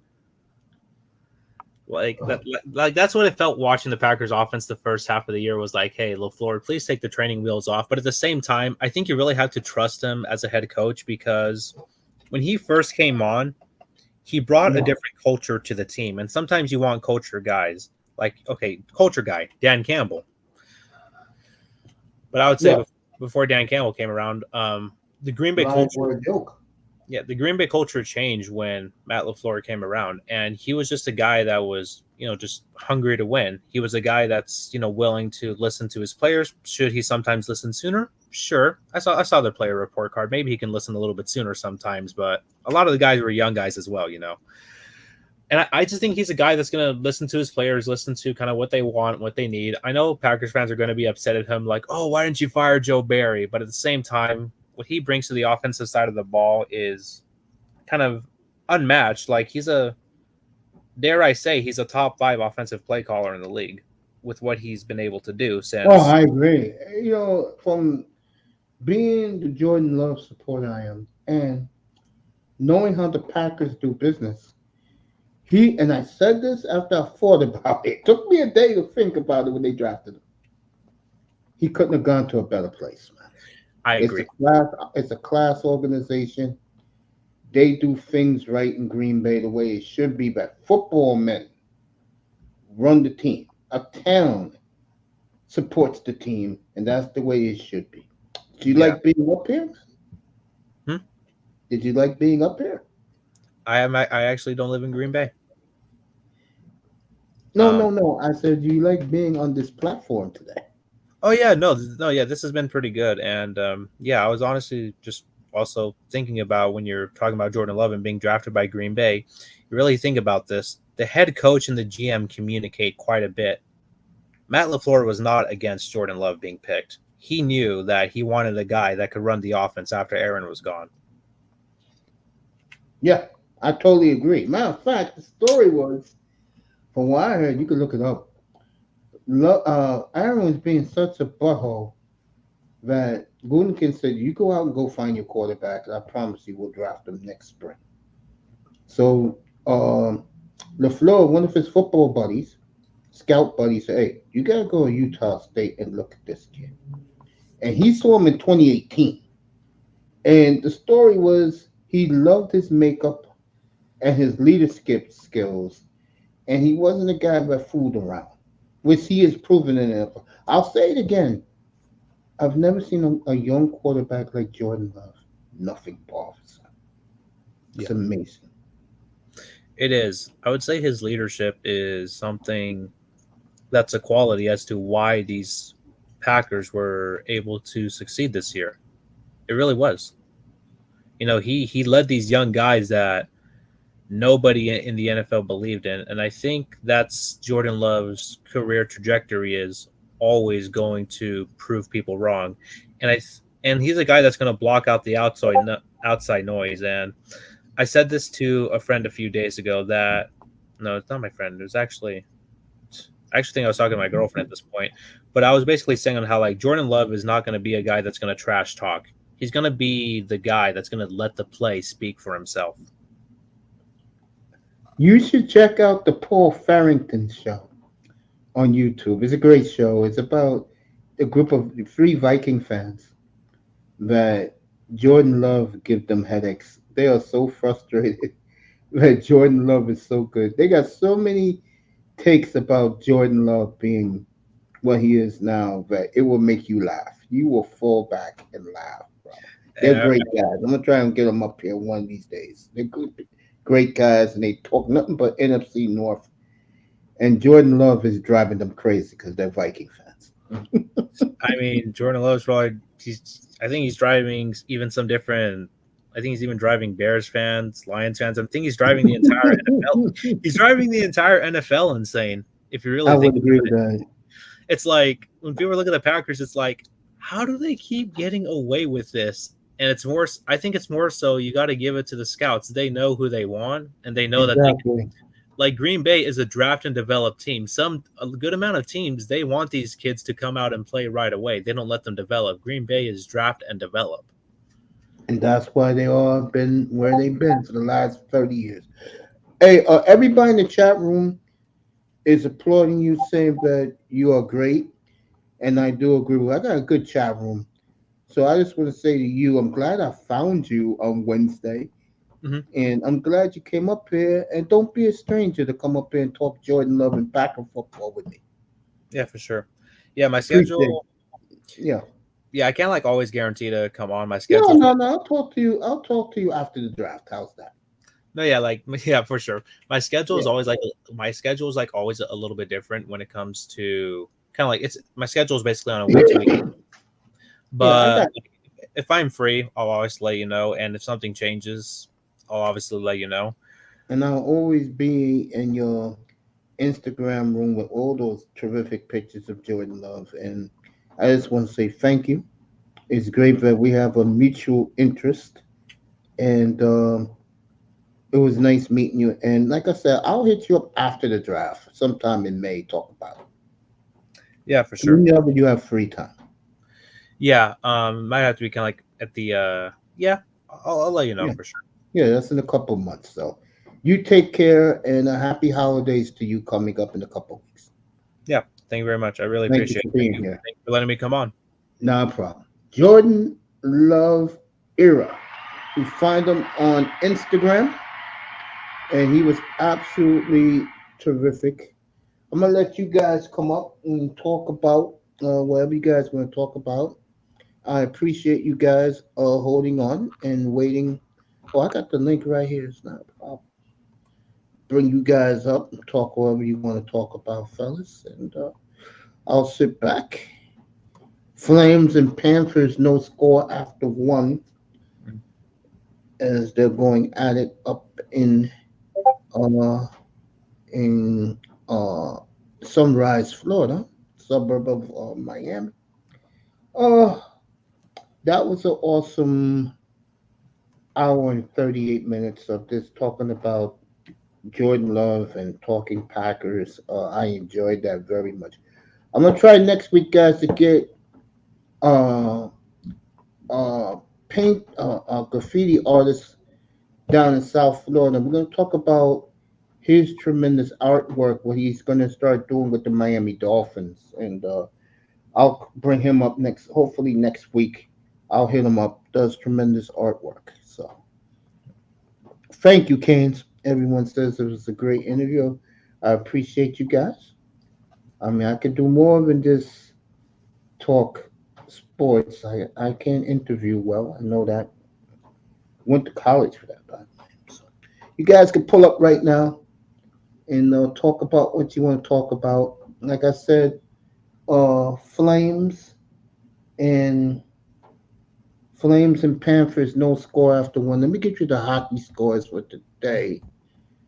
I know the Oilers got off to a 2-0 start. My lord, did they look dominant early in that game against the Buffalo Sabres. And it looked like the damn game was in Edmonton. Of about 20,000 Edmonton fans. I guess they came across the Canadian border to watch that game. I was just shaking my head, boy. You talk about a team that the Buffalo Sabres, boy. You think every time they go 2 steps forward, they go 3 steps backwards. Let me get the hockey scores from uh, today. Boston's up 1-0 after uh, midway through the second period. That was a 3:30 start on a 3 o'clock start on ABC affiliate. Nashville beat Columbus 2-1. I'm trying to get the Oilers score. But Edmonton looks good, folks. Jesus Christ. Well, well, well. Edmonton go off to a 2-0 start. I guess they shut the engines down and they lose to Buffalo 3-2. You can't make it up. Boy, I tell you, if I'm an Edmonton fan and I went to that stadium to go see that game, Jordan Let It Fly Love,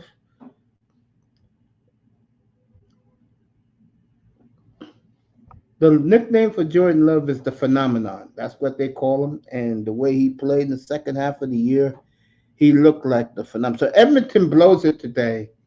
They got up to a quick 2-0 start early in the game. They jumped all over Sabres. And, I've been off after that moment. I got the Florida game behind me right now. 0-0 after one. My Flames against the Panthers, who are looking like a juggernaut right now in the NHL. NBA Clippers, it should be second quarter there. Let me go over there. Clippers are playing right now. And again, this is why guys like me get the sports packages. Is because of what I've been saying. So you guys gotta listen.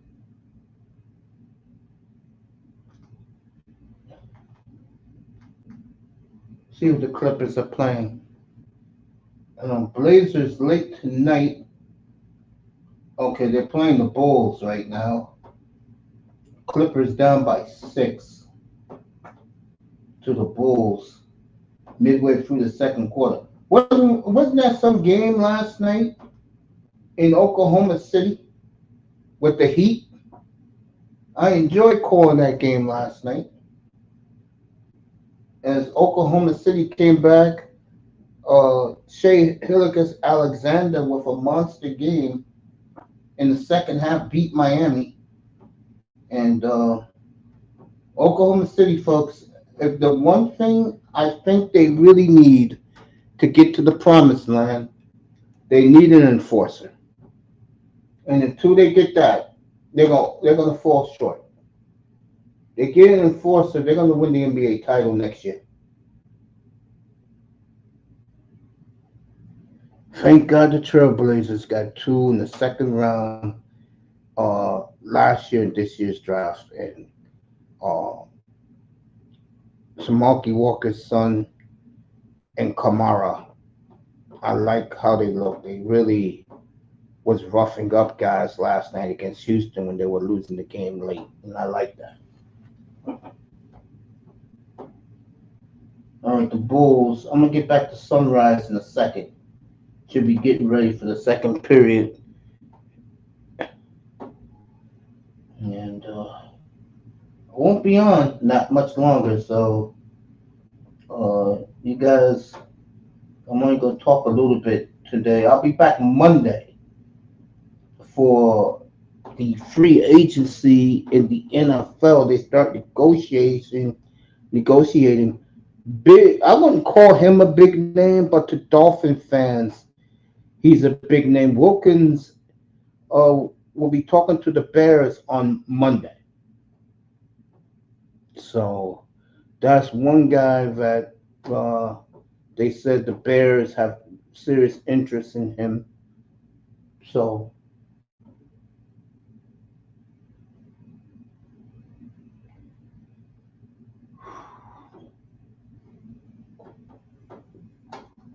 just looking at the basketball game, and let me get back to the hockey. Flames and the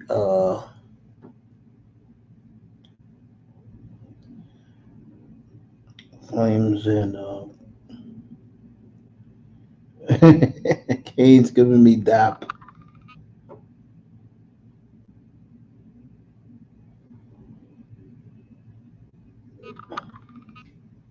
Panthers looking good, folks. That's all I can say. Let me talk about these trade deadline things real quick. I think Winnipeg did a hell of a job. And that division alone, the Jets, the Avalanche, and the Dallas Stars, that is one ridiculous division. And it's like the Atlantic Division in the East, with Boston and Toronto look like they're going to play each other. And the winner gets Florida. Of those six teams, two of them are not going to get to the conference final. Isn't that some shit? Four of them are not going to get to the conference final. And you can argue those four teams, those six teams right there, are the best in the sport. Then you throw in the Rangers. A lot of people love Vegas as a low seed to win it all. So it's interesting right now in the NHL, you know. And our guest, I didn't want to get into it with him really, and I'm glad I didn't. It has nothing to do with the Packers. Uh, we're gonna find out in I'll say the next 2 weeks, who's getting big extensions at quarterback. You know, Tua is definitely getting his, and like I said, if I'm paying that type of money for season tickets, you better give me what I want. All right, Dolphins.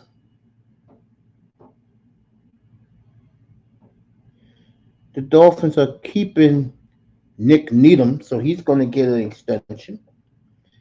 That is done. I'm reading that. Mike Garfolo from NFL Network is confirming this. So Nick Needham is going to stay in Miami.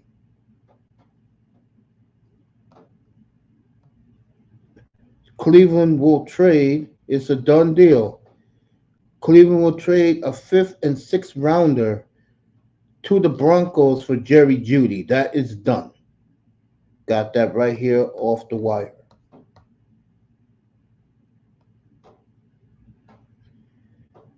Deshaun Watson predicted the Jeudy trade was coming. So they told him in advance. He's throwing now, Deshaun Watson. He's very happy with the trade. The Browns are building their own arsenal for next year. They got right now Cooper, Jerry Jeudy, Nick Chubb, Njoku, and Elijah Moore. That is nice. Let's see our good boy at quarterback play a whole season for a change.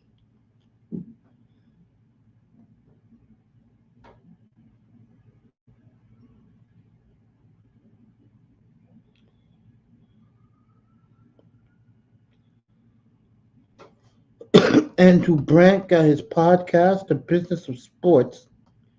Since I'm not going to be on tonight, I will listen to that with a smile on my face. I like to listen to things like that. It's interesting.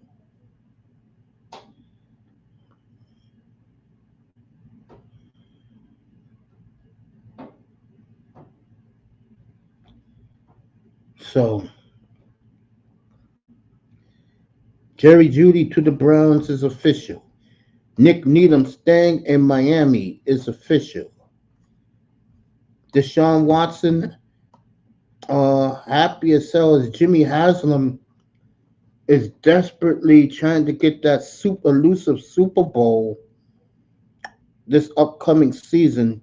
I definitely put the Browns in that mix. Why?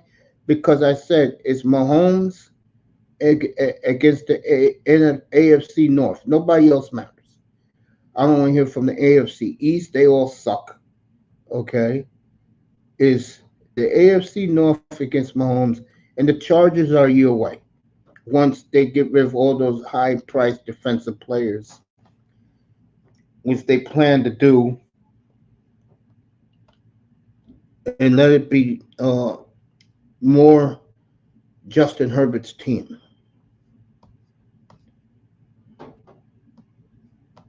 All right, Derrick Henry will be making the rounds this week. There's going to be a lot of people in his corner. So the Browns got their guy. They gave up a fifth and a sixth for Jerry Jeudy. You know what that tells you? Jerry Jeudy was a problem in Denver. And Sean Payton got rid of him, and he's gotten rid of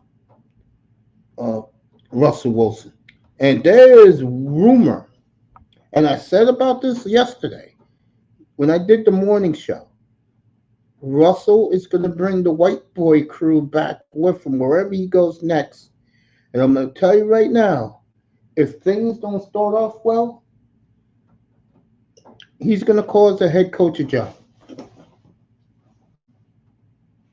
All right, second period just started in Sunrise, Florida. Panthers and Flames, no score.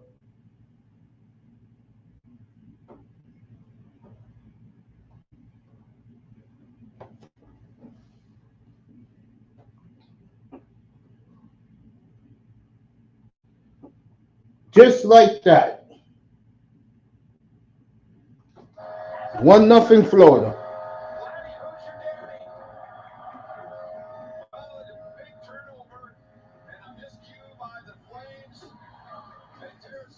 Tarasenko, folks, steals the puck from the Flames defender and an easy goal. Tarasenko, I think, is going to light it up in Sunrise.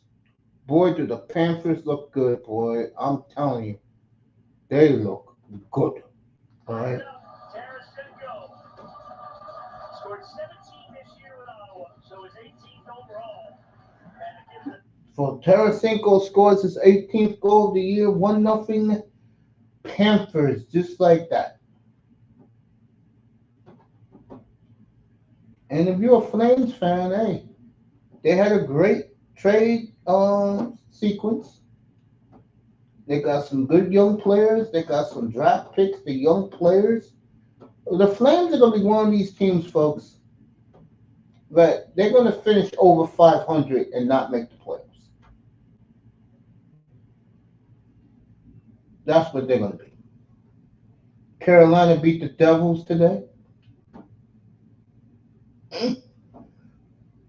The Devils are just falling on hard times. Edmonton blew an early 2-0 lead. So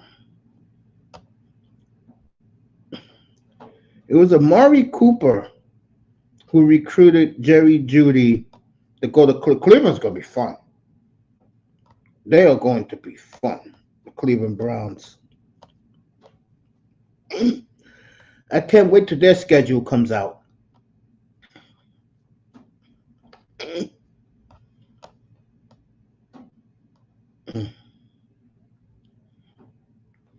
Judy's only going to make $12 million this year. That's nothing for Jimmy Haslam.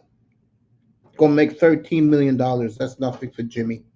He's on the last year of his deal. Steelers a quarterback away. Well, you know what you have to do? You get Wilson. You have to bring the entourage with him. And they say he's going to bring the white boy crew with him. So, what are the details of the Needham deal? Yo, Mace, Liverpool is in second place and Arsenal is in first place. Chubb is starting week 1. They haven't said yet. Jerry Jeudy, really? Yep, they did. For 5th and the 6th. I wouldn't lie to you guys. You know that. I know I don't make up stuff. Needham, no terms of his contract. But he ain't going to cost nothing. It's Nick Needham. What? $3 million? Come on, Canes. You should know better. But Nick Needham is back with the Dolphins. So, no terms have been. Let me see what the Dolphins say about it. Let me go over there. Dolphins would know. They will say it. The Dolphins will enter the 24 draft with no contemporary picks.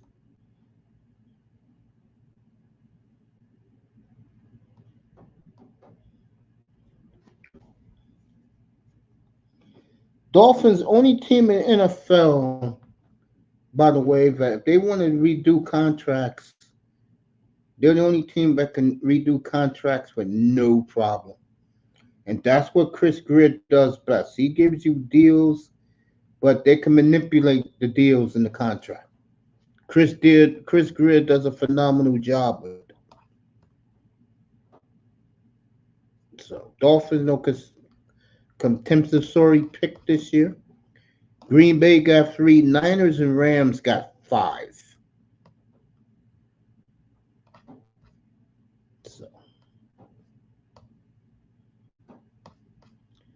So, in the Dolphins site, they have nothing about Nick Needham. I got it on the Nationals. Okay, here we go. Barry Jackson knows everything from the Miami, from the Florida Sports Buzz.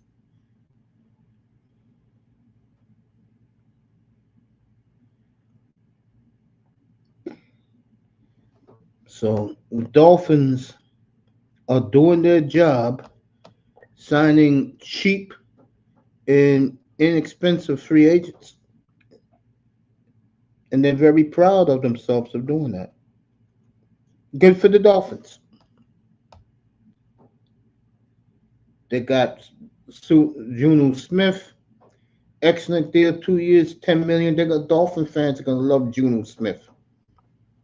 Okay, I forgot the other kid they re-signed, special teamer. He's happy to go back to Miami, and now Nick Needham. So the Dolphins are doing their work before Wednesday at 4 o'clock. Chris Greer doing his job. So Miami doing their work, folks. So Needham is done. I forgot the guy, the special teamer who they signed the other day. He was in my Instagram when I saw it, and I said, okay, Dolphins doing work. So give Chris Greer a lot of credit.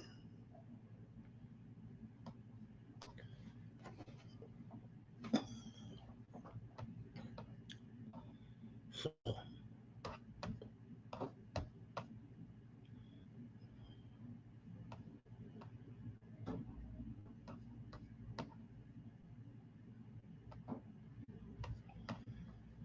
Mike Tannenbaum said Van Ginkel should get the money. I don't care about the punter. I'm looking for the special teams guy they just signed back to Miami. You're talking about the goddamn punter. Nobody cares about the punter.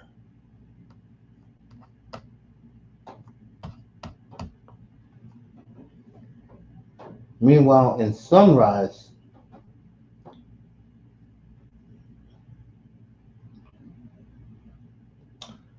Panthers will be on a power play in a second.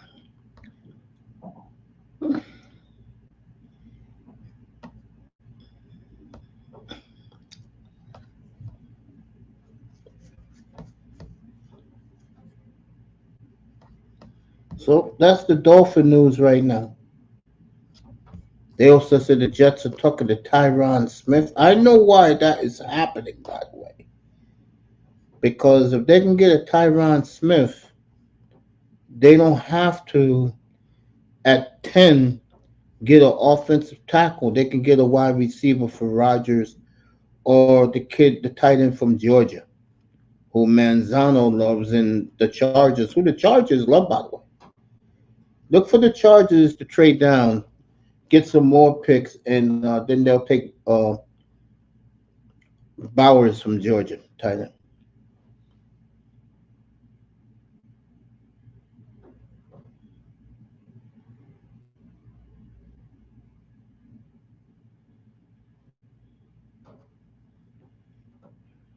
So, all right, guys. That's it for me. I'm done. I'll see you guys Monday afternoon at noon for the free agency tampering, which is legal in the NFL. And I thank you guys. And I thank Jordan, uh, uh, Jordan Love Era, for being with us. See you. I'm going to watch the rest of this game in Sunrise. See you all Monday at noon Eastern for free agency show. Enjoy your weekend, everybody. Thank you, Sean. Sean Magan saying great stream. Matter of fact, let me do this for you, Sean, real quick. Give Sean one of these real quick. Let me see. I'm gonna give Sean a wrench. There you go. Give Sean a wrench. Appreciate him being here today.